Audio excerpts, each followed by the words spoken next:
so qui me datiki kisi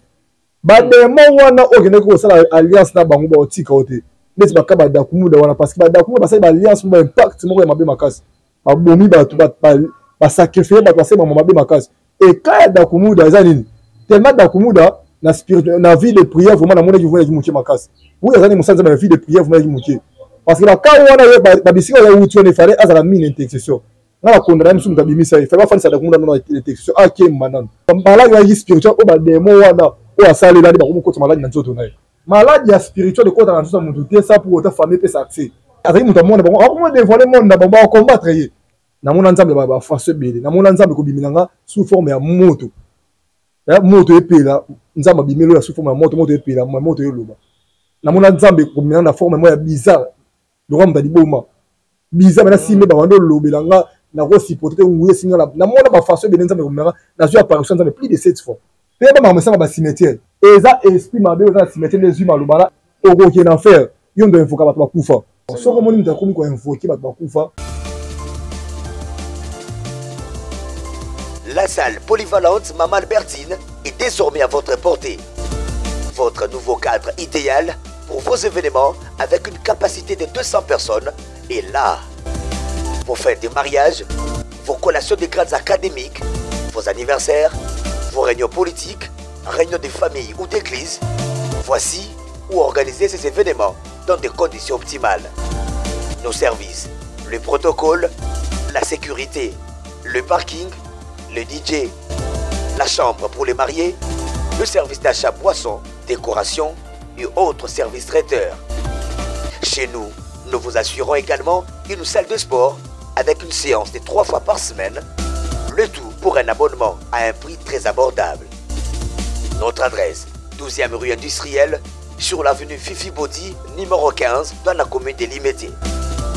Vous nous trouverez juste après l'usine Mortadella. Pour tout contact, appelez-nous au plus 243 81 082 80 48 ou plus 243 81 92 63 744. La salle polyvalente Mama Albertine, venez passer vos week-ends en toute quiétude. Venez donc célébrer autrement vos manifestations. Shalom, shalom, peuple de partout, vous qui suivez cette grande émission, la retraite chrétienne avec Yves Ipan, torse directeur de faux. La Afrique avec la série continue toujours dans votre chaîne super promo des 140 ans. Voilà, nous sommes déjà avec le frère Arnold, Wazaki Bongo, magicien Nganga, au Pétis, et le loi Bongwana, le loi Akoma, au service Seigneur Sauveur, notre maître, et le loi, à la témoignage de par rapport à la mort brusque, et surtout puis il y a parti sur la biso, en tout cas, il y a Outaki wana, ayebi nini c'est pas ça pour que ndeko akenda na moment où to bengaka ya repos topé moment où to bengaka ya pasi où to bengaka ngo tourment aleka nzela wana ayebi nini c'est pas ça alors to pesi mbote ndeko Arnold bonne santé na yo et puis église code Christ mo mbaba ndeko bota na yo mbote papa Yves nzamba pambola yo pe nzamba pambola mutu nyonso to babona ne et na ba famille nyonso tout et nzamba pambola biso vraiment na Yesu na kata chaîne na biso et autour ba vérité ou eboma misi la spiritualité ou sengi bat ba yeba et obonganga to bondoki et koti même si na kata makambo nzambe même si na vie bat bakomi ba PD lelo mutu pazwa a commune lesbienne a commune PD a commencé la kindumba et ça va biloko oyo et ko bloquer vie physique et spirituelle et ça la qui au raté bokonza likolo et nzamba pambola biso vraiment na biki to yeto ko ta susu na ozo épisode na biso 3e partie to 4e partie et na kata chaîne na biso et nzambe apambola biso. Voilà, merci nzamba pambola biso le sambo pour que toko na ba sujet na biso lelo nzambe alola nzamba miracle na bondeli pona mutu nyonso tozolanda biso na émission et nzamba fungula yo a visiter bisiko zali émission quand tozolanda o vivre le boko nzambe na vie na nzamba fungula ba vie na yo nzamba fungula misala na yo na kombo na Yesu nde to bonde to lobi amen amen. Voilà, ça c'est bien. Alors papa Arnold ozali lelo mosai na nzambe tout yeba ministère to mystère ya mort mystère to loba ya mort en fait biso ba chrétien et rappelaka biso nini et bombelaka biso nini nzamba pambola biso liwa la kisini tozolobela mabomba mais sur liwa. Alors liwa ezalaka tokina na sens ya liboso oya bien et soki moto akufi c'est-à-dire esprit na ye eki kopema et qui na lieu de repos parce que na temps où tozali lu filmer fungwa mto to lu film lola pe ne fungwa bité eza biloko esema na jour asuka ndete omona lola to mona lu film et na minute soki moto akufi esprit na ye ki na lieu de repos c'est-à-dire o atamole malamu nde esprit qui na lieu de repos eki kopema yango tolobaka ndeko tamona na banga nzambe tika via lisumu tika via ekobo tika via kindumba ya bakisi ba vie so babe oyebi na tika ngo ezwa baptême au nom de Jésus parce que pour qu'il n'ait de repos et ça le mot ça démarre il y a au ça notamment malamu mais soko yamba Yesu ko mokonzi pe mobikisité il y a de repos au kenangote bato ba kota lieu de repos bato ba yamba Yesu ko mokonzi pe mobikisi ba notamment la vie à sanctification ce qui a kufi et esprit na et qui na lieu de repos et qui ko pema ti enlèvement nzambe sale makande osani akozala enlever akiko fanda isika moko et na papa na loboko papa et to songi deuxième liwa zani bato batambola obanga nzambe te bato ba pesa vie na bango pa na Yesu te bato ba pesa vie pa na Yesu mais otambola sur ba condition nzambe tindi ta atambola et soki mutambola kufi esprit na yeke na lieu de repos et na lieu de tourment c'est-à-dire akeko nyokoma ti azela enlèvement salema akelo tumba la moto anyokomi esprit nyokomi tango enlèvement salema Yesu akesu na moto sani akeko zika ti azela ka deuxième enlèvement parce que to tango enlèvement salema et toi Nathan to za 69e semaine à Daniel et c'est pas balisa ko za to za ta ya prophétie à Daniel babi Daniel a moni 70 semaines ça dit ça ko wana 69 semaines à Daniel to tina une semaine pour lisa ko wana ko kisama pour enlèvement salema to za 69e semaine ce qui enlèvement salama de 70 semaines à Daniel ça dit ça ko wana ko kisami et tant 70 semaines ko salema enlèvement salami et to refana pendant 1000 ans et demi et 1000 ans et demi wana e za banane et ça ba tu oyo bakotika na sena mokili o bakosibi 1000 ans et demi wana c'est-à-dire na kati ya Bible la Matthieu bi babeta lisona 10 vierges 5 ya zoba na 5 ya mayele c'est-à-dire 5 ya zoba eza bandali bato baote bango Yesu ya calamité zo bate mon nom de Jésus ba saka nango et bato soka lèvement salami bango ni baotika tellement até ya maka ndesko maté ya o até ma babina tanga Bible za resouté ce maté ya o até ya maka wana ndesko ekozana mitu ya bato tango antichrist ko ya silo apocalypse tango ya babi on évangile kimia ala sa tuki ya bolingwa sunga tellement les 5 vierges folles baotika là n'est-ce qu'on va dire antichrist sans diminuer babi au fond pendant 1000 ans et demi et c'est dit 1000 ans et demi on a yo supporter passe aux états enlèvement pour ça il va pas se sauver et Nathan on les a passe na 1000 ans et demi au luka wenze pour ça il faut dans la cacher pour lire il faut dans la cacher babi attends on va luka liwa au kokina prince pas tout au bas ça passe quoi passe et pour que l'hôpital va traiter so dans la cacher va traiter OK Hollanda sko deuxième liwa ça bato ba nimeli Yesu bango ndeso ba kufi esprit na bango qui na de tourment qui konyo comment on a deux sortes à liwa bongo na de so comprendre malade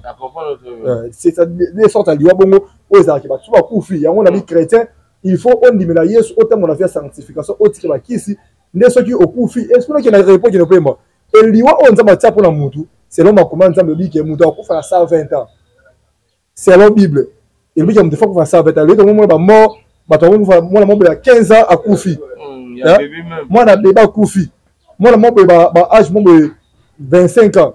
n'a pas âge oh ils a 6 parce que mon niveau âge bon nous a ma casse comme on a déjà 10 ans to 8 ans si 30 ans to 40 ans so mo ba liwa bongo ils a liwa mo za mystique l'année la mutu wana bien so que ça famille te aime so ko za yemo conduite na ye aime so tambola ki bien te parce que so ko tambola bien te et o mimelo liwa o kufa olandi le to mo ba jela ko sa monde qui pédé il ça vient notre au mené wana qui pédé ce qui est soyé au tika ce qui peut soyé te liwe zali au kufa au tika sila mokili o yango ba vie ba to kufa ba l'âge mutu ba kufa na 10 ans mutu ba kufa na 30 ans mutu ba kufa na 40 ans mutu ba kufa o le to kunda parents na biso ba parents ba komi ko kunda biso et ça ba liwe za mystique o c'est ba to ba pesa vie ba pa Yesu ba tamula na ba nzambe c'est ça vraiment on a ngal bon qui sur liwa alors sur la mort il y a Dakumuda o lelo et l'amour super bimisi makambe belé soka kufisa parce que milicien moko sali boyer parce que comment ko dévoiler soka kufi sec pour vous otala liwa ya pasteur Christian Kimbogoso autant nini bon pour la ngai liwa wana oui Dakumuda akoma ida mosala nzambe esprit ki opima na kimia mais il faut boye belo moko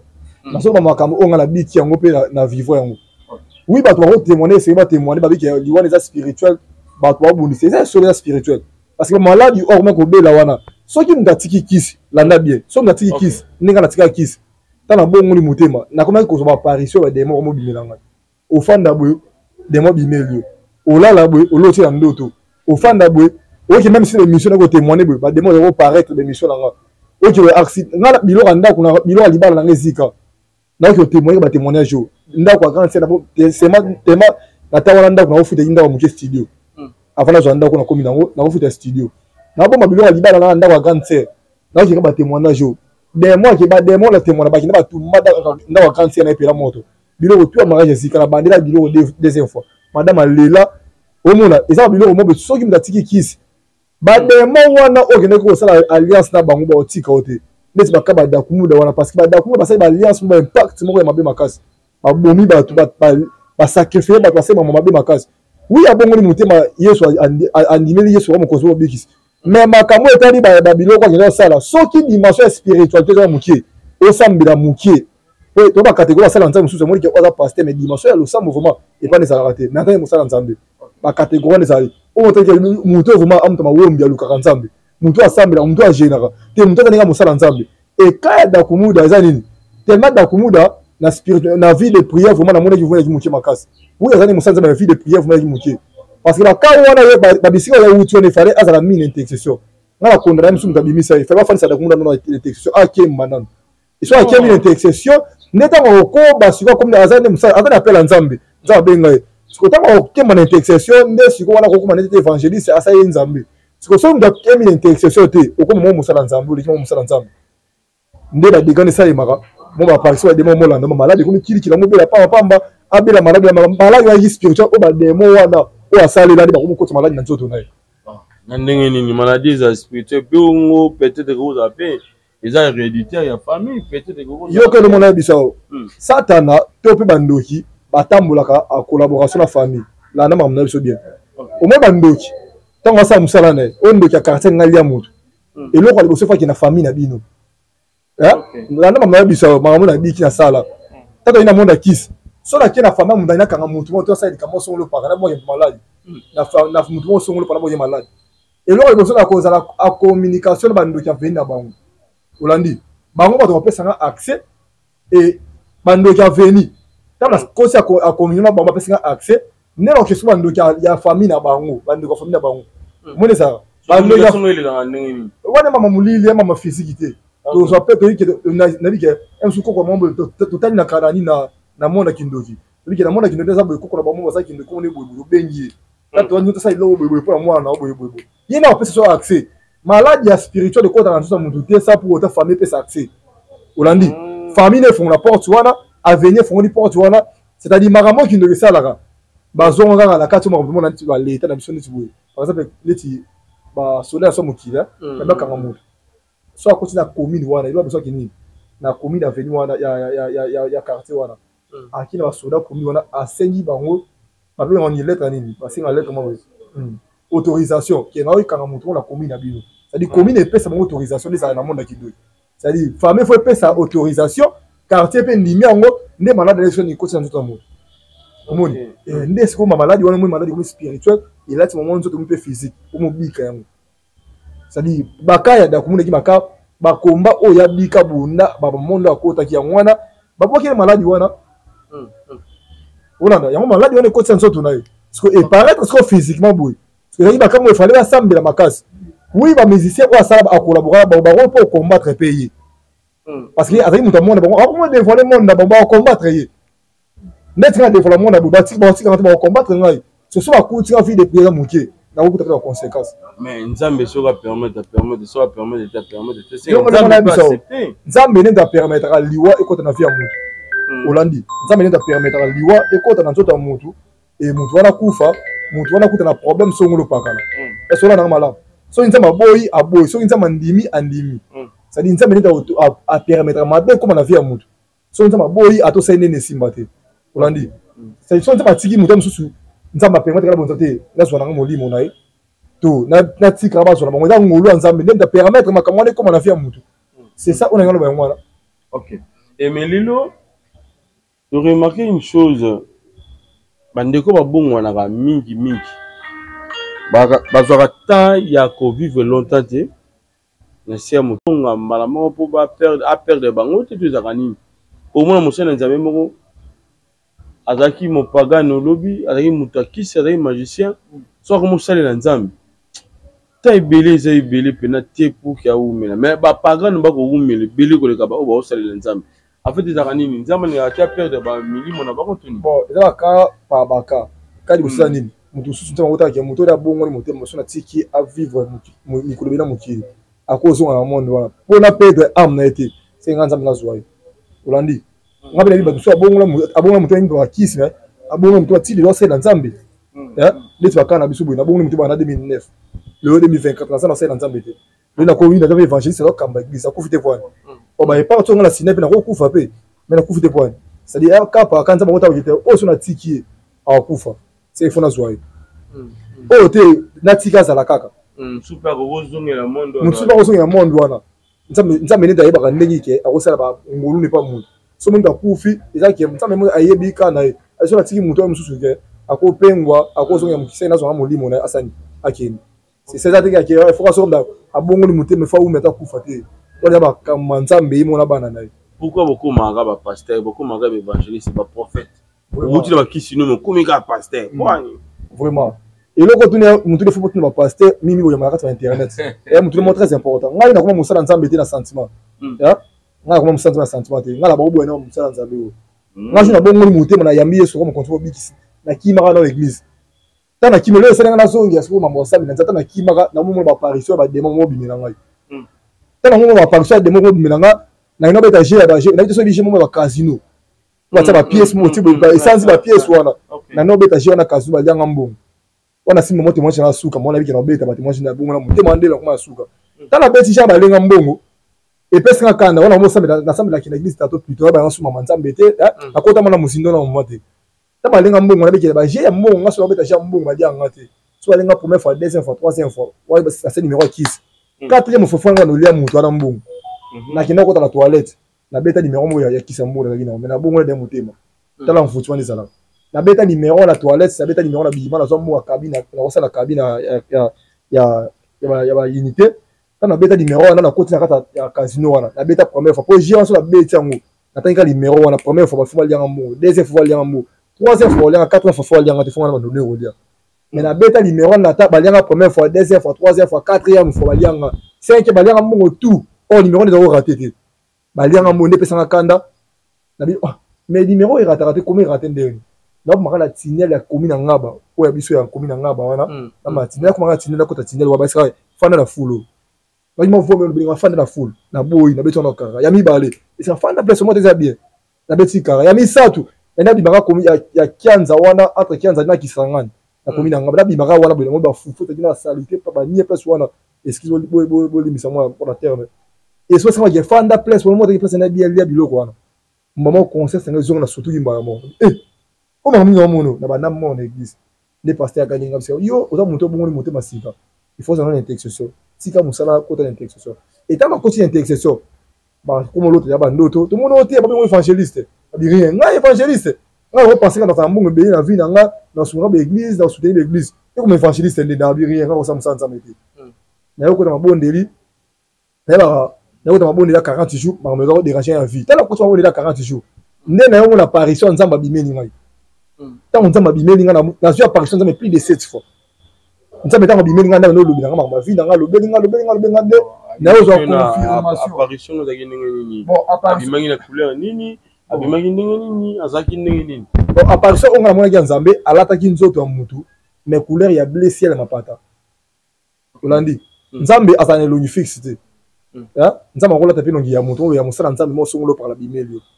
ola na ngama loba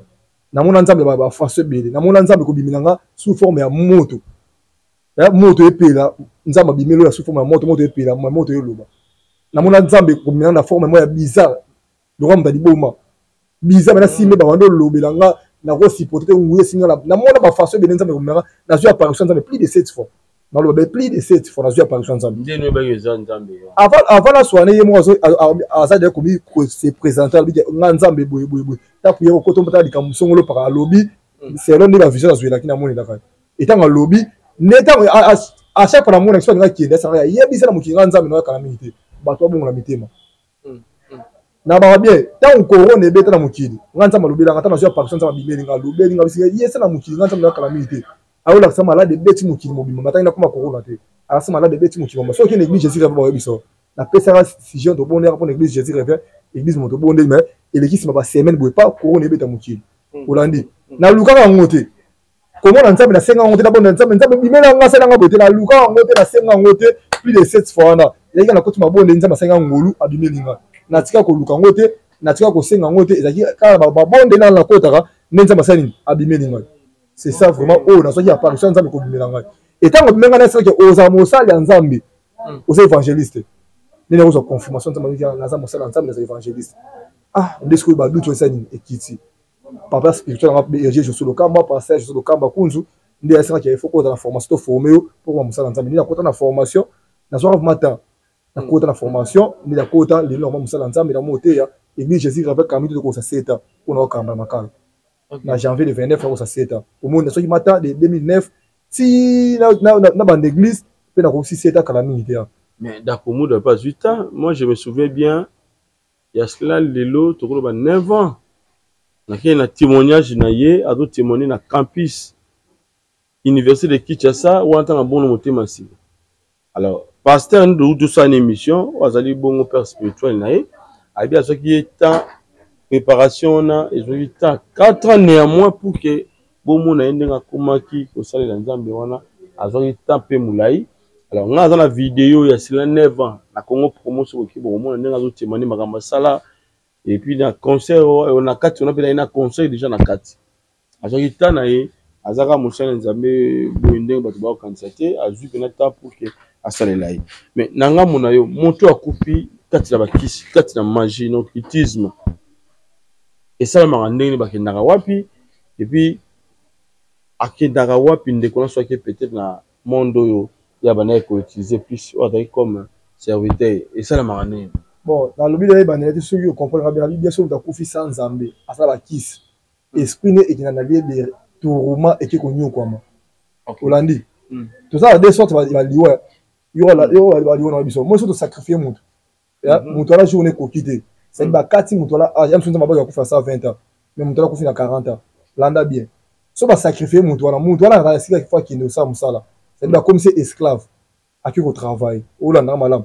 si mukolo jour nza mataka kufa e ko kinde kota za la sani a disparaître bango akei c'est dire jour ali woni sani e ko ki olanda mutu a kufa ça azala ba kisi ye ba so kufa na kisi ya ndeko na wole kana na délivrance te esprit na yo et qui n'a lié de tourment et qui konyo ko ti enlèvement dans le salle de nara o le question na moto aussi ka même si to ba ko ba esclave ba ko ba demo ya on a dit que so monde comme esclave c'est que mutu wana age na nza mabaki na akufa na 120 ans mais ya ko 120 ans te akufi c'est que monde yana ko ta wana em so ina posa na ndeti ba tso ko ba kisu so sa kisi mais c'est que yo nda buno ko sala biso na kiso to kato okufa mso na nza mataki age na kufa 120 ans mais yo kufa na 100 ans moni so 100 ans na kufa bongo ayo kuma demo akomi esprit ya des exemples chrétien na so abakala akufa na zombie kuma esprit et ça ba to ko invoquer ye abel li esprit ya zombie pe zomba ya kota sali musala moni akufi na age akufi na liwa oyo nzambe te liwa oyo na monde akota wandi bazali na posa ne bazwiye pa ko ma demo pa ko mosali lai olandi ba catégorie ba liwa bongo za ndenge bongo c'est dire mutakufi na ta ya nzambe te et akufi na ta ya baboko ba te maboko ba demo nde akyo ko ma demo ko esprit ba ko mosali nde ko na ngape ko ma pe demo c'est dire ba ko invoquer ye olandi akufi na ngonga o nzamba tsate mais ngonga o ba tu ba monde yana kota ne ba tsaki yango nda kufi be esprit ba sali ba zuya ko mi pe esprit ba ko invoquer ye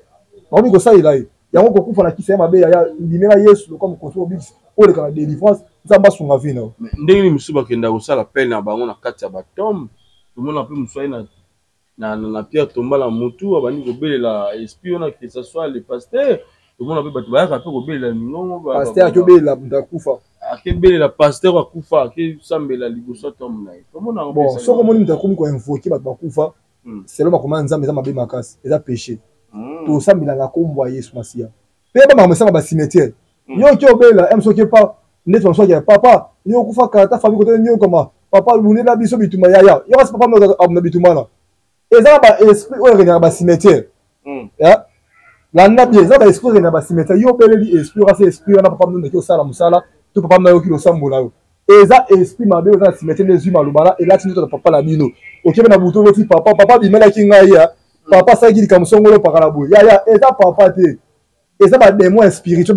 ba cimetière ba démon wana des esprits cimetière ba sani ba lati no papa la bino to maman la bino ba sani ba bimelo na ndo to ba ko ba wa ki wana papa la bino yo na suis raison na suis vision ya papa la zo papa te on ba demo ba bimelo ba sa musala oko ki na faire yo ndo infoka ba kufa oko na faire. Maintenant qu'est-ce qui prouve que Dakumuda aza na lit de repos? Bon makambo ta lit de repos na pèse par exemple bien ceux qui m'ont andimeli yesu lokola mokonzi po biso ta mona banga nzambe esprit na e ki na lit de repos mais ceux qui peut pas so Dakumuda ta mona banga nzambe te esprit ki na lit tourment mais nga na bi za mosala nzambe andimela yesu wa mokonzi obi singa za bongo esprit na e ki na lit de repos yo pema ndenge na yebi parce que andimela yesu asala ka yesu atika via bakisi apesa vine pa na yesu masia ndenge za bongo esprit ki na lit de repos mais so makambo so ça dans coulisse to ebité voilà esprit ki na lit de tourment ki nyo kwamba c'est ça. Voilà na ebité na ngamna bino ba pasteur organisation za ndenge nini par rapport à matanga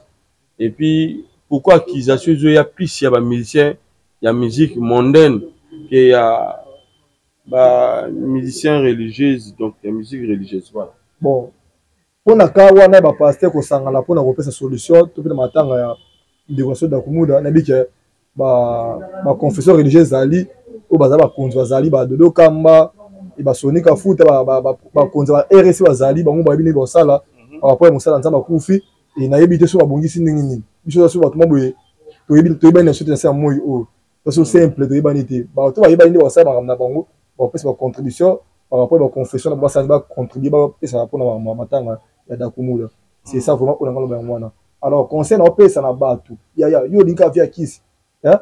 au pasteur qui doit côté na monde à Kabal Dif surtout monde à Kabal Dif ebo mabatu ya monde vient ma be makasi et bien na kata Kabal Dif ba to sa ba on ba voyage astral hein voyage astral c'est dit muta bimisi molimo na ye on a capacité za na ndako osambela bato baza ba chambre na bango parce que naza kata chambre ne bongo abeti prier kana so za ina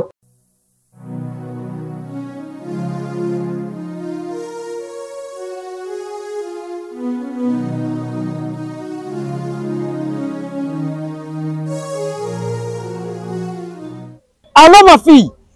oui, nous sommes à Sainte-Thérèse, mais nous avons comment agent Sangote? Petit. Excuse.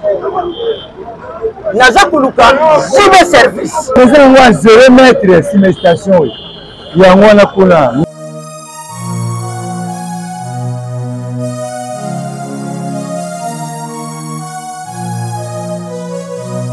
Bonjour, monsieur. Bonjour. Merci. Ah, papa, na yebisa ki JB service eza esika kobunga te na station Sainte-Thérèse na sima na yango. Sima station. Yango JB service et pas José Baïla. Papa, nazwa biloko na ngai. Ah, je comprends papa. Biloko c'est comment? Merci papa. Yonde José Baïla. Non, ça été. Qui a sali na mikili ya poto. Merci beaucoup. Ma fille. Kubanda lelo agence ya solo oyo nga na confirmé eza bongo JB service. Alors ngai pe na uti kuyibisa bande kuna ngai mususu pona kubenga JB service ba numéro ya kubenga yango oyo en plus na JB service eloko eza awa eza na sécurité assurance et puis baza na respect ya maluba na bango ndenge balubaki ndenge kaka isalami abo na ba petit colis et yaka pe on JB service wow na ba mituka bandiku yo mutoza na Europe po otinda biloko na yo ko sankete agence eza kaka moko JB service. Alors, à part na Kisasa, elles appellent na Brazzaville, elles appellent na Angola. Ah, JB service, José Baïla. Alors, continue toujours kodo na bango. Azaku beta ka bango. Frappe finale, frappe na retour. Et qui aime sur la victoire, tu peux en France, tu peux en Paris, to pe netasi bato bamoni pas solo pe na bato après ozonga moi bi passer tena chaîne na bimaki na kenda na misaka esprit na nga na kenda ki Gombe na misaka esprit na nga na kenda ki France yaya voyage astral landa bien bato ça avoir confusion makasi voyage astral on a deux sortes de voyage astral. OK. Olandi on a deux sortes de voyage astral. Voyage astral voyage astral liboso ya nini nzambe ye moko abimisi molimo na yo ya akende nango meno msu bato mono na Gombe bato mono msu na Kingasad bato mono msu na France Olandi wana nzambe mo asenda bonzambe ni mo abimisi yo OK wana za biye to ndimi yango to pesa ngo OK nzambe bezala ya nzambe zali yo si ndoto voyage astral zani na pesa exemple mo ndoto ya na to lota ndoto ke na comme na victoire accès na victoire lobby be accès be salami non mon ndoto ya et ça voyage astral. Yeah? C'est-à-dire, esprit n'est bimé qui est, là qui n'a d'autre, mais esprit n'est bimé qui est, c'est ça, voyage astral, voyage astral en moi. Nous avons reçu dans Zéland d'autres, nous avons reçu dans Zéland et nous avons à ça les bisous. Mais on est aussi mal, nous passons dans un moment, ça la bango, moi, il y a là la mouki, à côté de sa chambre, à petit prière, dans la personne on a Gombe. Esprit n'est bimé qui est Gombe. On est dans un métier. Voyage astral, dans un mémoire, nous sommes mono, attends, Moussango. Ouais, comme il y a yo moko, aux a conscient, la bimisi et molimo, on a qui est Gombe. Na qui poto yo sa musala yaya oke na faire si que ba vie à manger on ko tu wana ba dia mabi wana ya on de kanga yo oti kanse na moi o c'est ça inconvénient ça na voyage astral ko voyager boy au télé na poto mais convenez ça là ya la casse yo ko be convenez liboso pata ina monde kiss ya ba voyage astral wana et lo liboso faut présenter dans l'esprit esprit zambe faut ba yeba yo esprit ya mai il faut yeba yo l'esprit cimetière il faut ba yeba yo esprit moto il faut ba yeba esprit mupete il faut ba yeba yo on a bien makas ta ba représenter l'esprit wana c'est au comme la connaissance l'esprit on a connaissance avec yo na bombo yeba na bango ta ngozo bimoki na monde visible parce que esprit de dimension toté esprit na bimoki na monde invisible ba esprit wana te yebi yo ba ça de l'autre qui na l'aise Olandi si on a qui ne pas dans condition so ya ta par exemple ça yo là tout droit ne mika là la bongo ozo ngapeka bongo faut surtout na position là Olandi so qui moins de ram da côté chambre wala bouger yo au changer de position quand on se prend il y a sorti cali au koufi ba les lieux passer à la ka ba koufi au passer à l'inzo makasa côté chambre ba koufi kasi ya bipako ça ngwana soit au collaborer bien que dans l'esprit wana monter à côté numéro ya voyage astral wana à présenter que dans l'esprit té au bimina loyenye mono mano loyenye bongo so il ba l'action de l'esprit wana té l'esprit ba mona ki oté no ke bongo ba yebi oté ba wo kango ba ki na o oh to ba bi dans na ba code même kasi quand ba code wana té code yango esala ke l'esprit ba yeba yo po ba l'esprit c'est pour ça que vous avez un bango de bimina loyenye sur ka code wana beti ka code wa pa OK ba peso ba beti ka code wa ça pour te présenter l'esprit wa so OK l'esprit ne ko kanga parce que ba yebi oté yo za nani nana akutu sona bango ba mo ko encore étranger na monde bango invisible ba ko kanga otikali ya ba pasteur ba ku fa brisque aladi ka la muki ba kota na salle de retraite na kiei mimi ba pasteur o ki ba nzeba voyage astral wana ba yo so numéro mabe ndi ba conséquence ba kuta na wana c'est ça. Pour finir, pourquoi vous avez acquis plus la musique mondaine, la musique mondaine, j'allais dire, que bangonde basali que les lots d'akumula qui n'a pas ce qu'il y a comme un coup dévoilé bango. Yo posa convaincu dans les gambol. Bon, par rapport à makambo tali molimo, c'était molili. Et so ba musicien monde ba wala ndila parce que azaki mutu ya monde na bango. Ba mo ya mutu so tiki au dévoiler monde biso parce que na monde ya d'akumula ko dévoiler monde pe ko tanga ba kombo ya bato yo o ba simba ba kisi na basala basimba ba kisi na bango. Kasi aussi bato ba tika bango. Bato ba tika te. So mo liwa d'akumula pe le côté ya emisu ya bato wana pe ba parmi bato wana kati. Na be espoir ngene ko zona bato wana ba combattre ba kisa mutu na se pour atika bango kimia. Eza ba bongo. Liwa ne uta ba faso belé et uta ba camarade ne ba collègue ne et uta pe na monde qui ne ko travailler. C'est ça sort ba liwa ne uta là. C'est ça. OK. Merci l'homme de Dieu de comme la souka, li lubere ozani na bandeko chrétien quand ba ta la biso ba obazo demeurer toujours dans l'univers obli mozaki ici, ya magie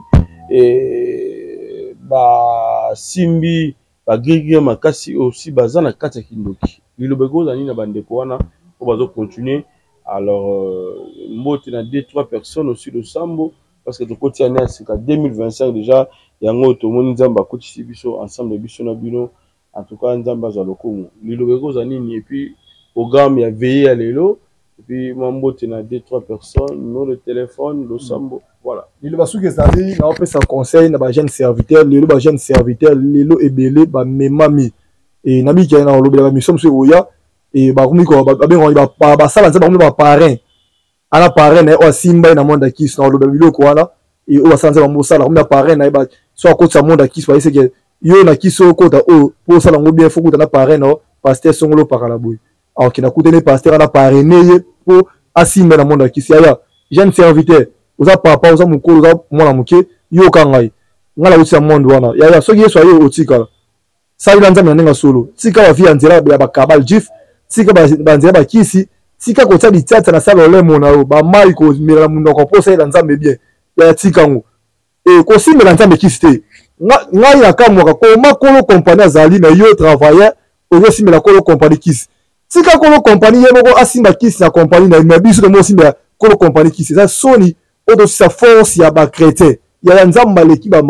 magicien nzamba leki magie nzamba leki kisi azali kona nyoso tu ya kota na vie ya losambo sambela nzambe nzamba ko salela nzamba fungola vino ozala pressé te mutatombola ko nzambe mutachangera histoire ya mutu za nzambe yango na bisa mutu nyoso tozola na pasteur bongola mutema na yo ya ma Yesu zongela Yesu na mutema ekosunga yo yango na zo bisa ndeko nyoso tu atoza pasteur to simba kisi okina banzela mabe banzela ba gris wana bongola mutema na yo ya ma Yesu lokola mokonzi pe mobikisi soko na oyamaki déjà Yesu mais okotisa ngo na pratique mabe alors renouveler alliance na nzambe boyoka na nzambe to sambela po na yo nzambe wana okotisa délivrance na vie na yo alors yo mbeba ka résister ba problème tema la vie na yo o mukanda santé obotaka te ozo makambo na spirituel pe physique benga biso ba numéro on les a siana plus 243 89 62 69 424 benga na WhatsApp mutu mo ina ko yamba yo na ko bondela po na yo kobanga na ote ozala mbongo te benga na osambela po na yo